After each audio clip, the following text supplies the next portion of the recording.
Pernah terbayangkan di benak Ustadz Soleh Mahmud Nasution atau yang akrab disapa Ustadz Solmed, ayah dan ibundanya meninggal dalam waktu hampir bersamaan. Sudah suratan takdir yang tak bisa ditolak, ayah dan ibunya meninggal hanya berselisih 5 hari, di mana sang ibunda lebih dulu meninggalkan dirinya yang disusul oleh sang ayah. Kedua orang tua Ustadz Solmed meninggal lantaran terpapar COVID-19. Seperti diketahui, ibunda Ustadz Solmed, Hajah Salma Lubis, lebih dulu meninggal pada 11 Juli 2021. Kemudian disusul oleh ayahanda Haji Najamuddin Nasution yang menghembuskan nafas terakhir pada Jumat 16 Juli pada pukul 20:22. Yang membuat Ustadz Solmed terkejut, sang ayah tidak memiliki riwayat sakit, namun tiba-tiba diserang sesak nafas. Pada prinsipnya ayah ini orang yang sangat jarang sakit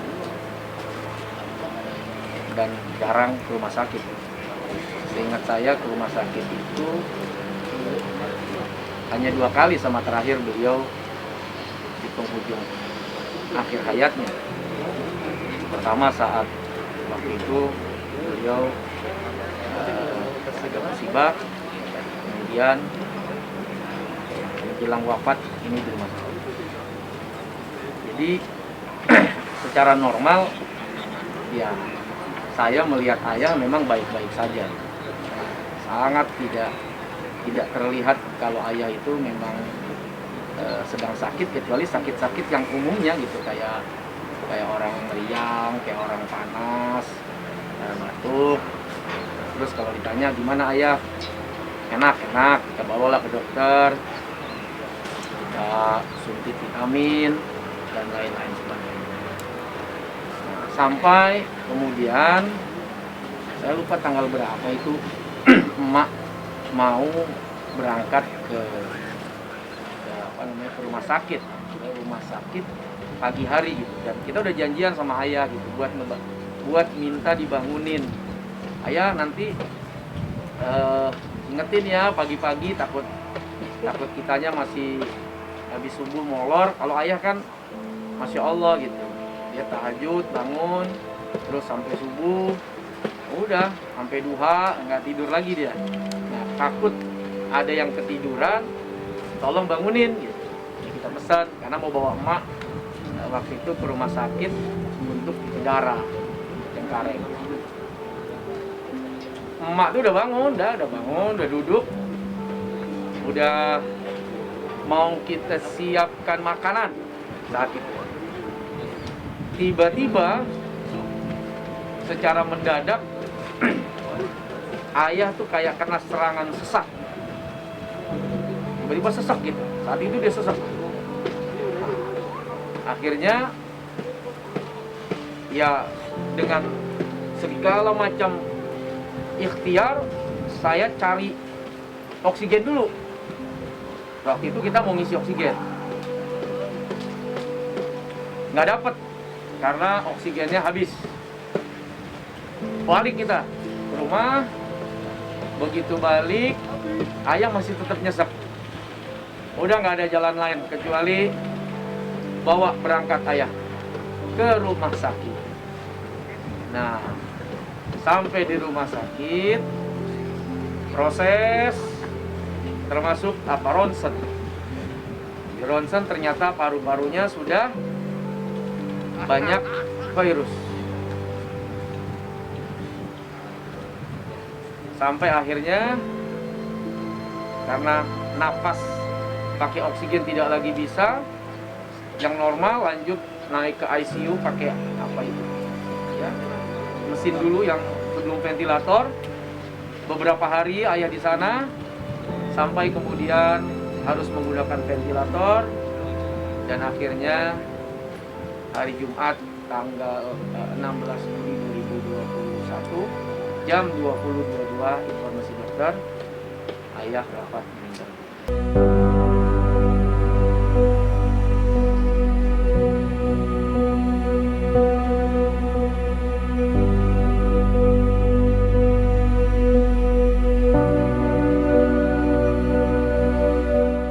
Ustadz Solmed mengaku tidak memiliki firasat apapun. Namun, Ustadz melihat ada gelagat aneh dari sang ayah. Lalu, apakah hal aneh tersebut?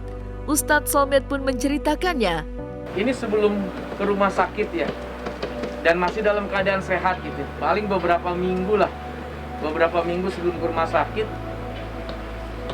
saya nggak nyimpen firasat tapi rada aneh gitu ya. Tapi saya nggak mau punya firasat macam-macam, tapi buat saya rada aneh. Puluhan tahun kita bersama, ayah tuh nggak pernah ngeluarin berkas-berkas pendidikan saya. Jadi dari mulai TK, Sanawiyah, Aliyah, kuliah, menang lomba saya, sertifikatnya, tiba-tiba dalam satu bundel, ayah kasih saya tuh, Cok, nih pegang, simpen-simpen dah, kenang-kenangan kamu itu sekolah. Ya ayah, udah terlambat mau ngelamar kerja apaan, ijazah juga udah kagak laku ini mah, gitu saya bercandain. Tapi alhamdulillah nih ayah nih, ketemu juga nih, ini barang dari mulai saya sekolah nggak pernah saya lihat, saya lulus nggak pernah saya lihat gitu, ayah simpen dengan rapi. Udah saya simpen tuh sekarang di berangkas gitu. Termasuk surat penting yang dia punya, yang seumur-umur dia nggak pernah titipin ke saya, dan saya juga nggak mau minta. Tiba-tiba, nih titip nih, udah simpen ya. Ayah simpen aja nggak apa-apa ya, sambil saya bercanda-bercanda aja gitu. Seiring berjalan waktu, nggak taunya ya beliau wafat meninggal dunia.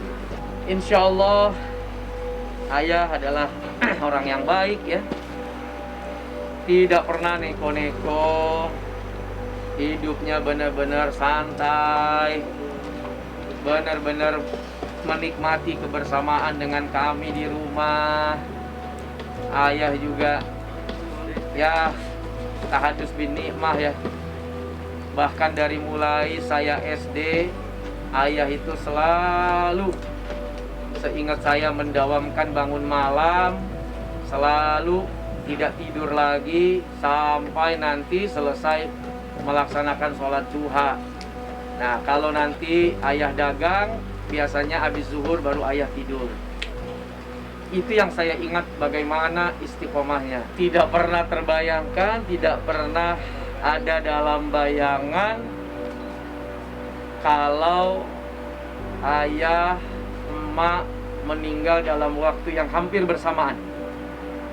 Setelah emak meninggal, 5 hari kemudian ayah, dan meninggalnya di rumah sakit. Tidak bisa ditengok, tidak bisa dilihat. Kita dulu pernah punya harapan kalau wafat enak bisa ngelihat langsung di samping kita misalnya. Kita bisa bimbing, kita bisa talqin, kita bisa membaca ayat-ayat Al-Quran. Itu normatif.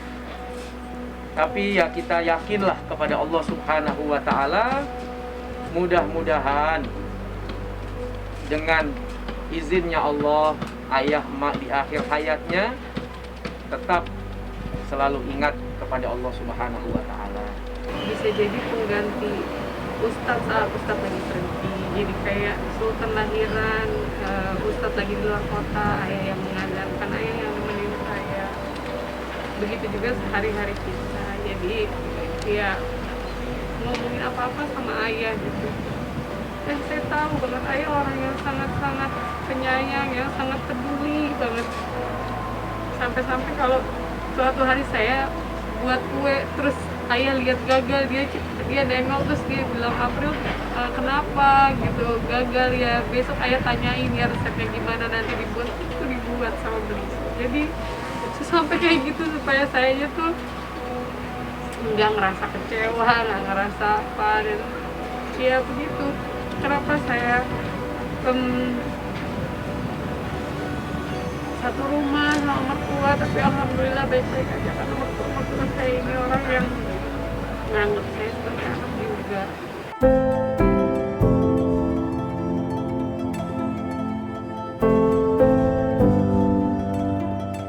Kepergian ibunda yang lebih dulu memang tidak diketahui ayahanda Ustadz Soulmate, lantaran ayahanda dalam kondisi tak sadarkan diri dengan ventilator di bagian pernafasan. Bahkan saking cintanya Ustadz kepada ayahnya, dirinya berencana akan mengajak jalan untuk menghibur sang ayah. Sementara itu, sang menantu April Jasmine tak henti-hentinya menangisi kepergian kedua mertuanya, lantaran dirinya memiliki kenangan yang tak bisa dilupakan dengan kedua mertuanya itu. Jadi saya bisa ngobrol, saya bisa cerita. Kita juga di rumah santai banget gitu ya, saling sayang, saling share. Jadi itu yang sangat-sangat membuat saya banget sekali karena kehilangan emak. Dan kita masih mikir nanti ayah kalau kita pergi kemana-mana harus kita bawa ayah gitu. Dan harus dihibur. Kita lagi mencari cara menghibur ayah, tapi ternyata Allah berkata lain, Allah wilayah. Ya, seperti yang tadi saya sampaikan bahwa kalau ayah ini ya itu hampir tidak pernah ke rumah sakit ya, kecuali hanya sakit-sakit biasa yang umumnya dari zaman dulu ya, orang batuk, pusing, panas gitu. Dan kita pernah cek jantung bagus, paru-paru bagus, semua bagus, ginjal bagus. Alhamdulillah, makan masih enak, diajak makan aja masih senang. Oh, luar biasa ayah ini. Memang saat itu ayah sudah dalam masa ventilator ya, dalam keadaan ditidurkan, dibius, tidak sadar. Jadi memang secara zahir ayah tidak tahu kalau emak sudah tidak ada. Makanya tadi kita ngobrol, masih ada harapan lah. Pada saat emak meninggal, ayah masih di ventilator, masih terus dalam penanganan dokter, perawatan, pengobatan dengan berbagai cara kita coba ikhtiarkan. Masih ada harapan, mudah-mudahan sehat, sembuh, ya Allah. Sampai kita berpikir ini kalau nanti sembuh, kalimat apa yang pertama kali kita akan keluarkan. Pasti ayah kaget, pasti ayah bertanya. Terus saya bilang sama April, pokoknya kalau kita pergi kemana-mana ayah harus ikut. Gak boleh sendirian di rumah, harus dibawa, diajak. Sudah kita bayangkan, artinya kalau satu hari tiba-tiba ayah sadar gitu. Dan saya sudah pesan juga kepada dokter yang merawat, tolong dokter, kalau memang ayah saya sadar, jangan pernah bicara soal ibu saya, baik ditanya maupun tidak ditanya.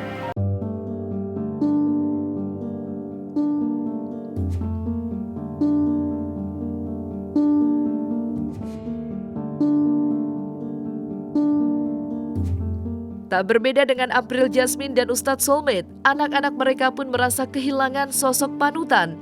April pun menceritakan bagaimana almarhum mendidik anak-anaknya soal agama. Abang Sultan tuh dekat banget sama Bang Sultan.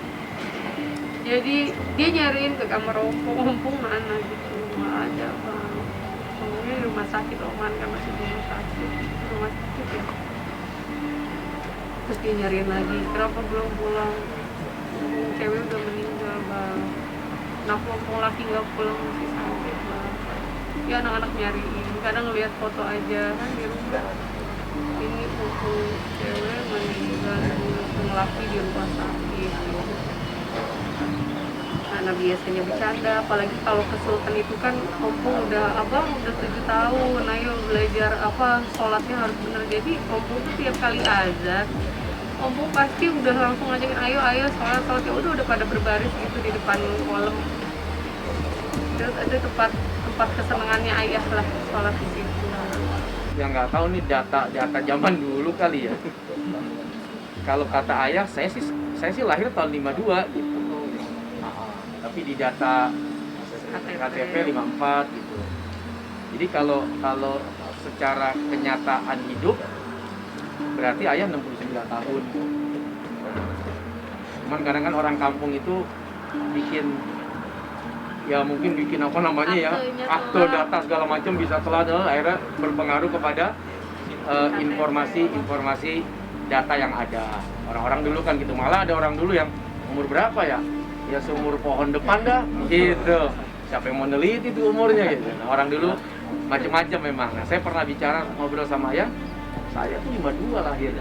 Tapi di KTP saya 54 karena waktu itu memang ada keterlambatan data dan lain-lain. Nah, berarti kalau terbayang apa yang ayah sampaikan berarti usia ayah 69 tahun.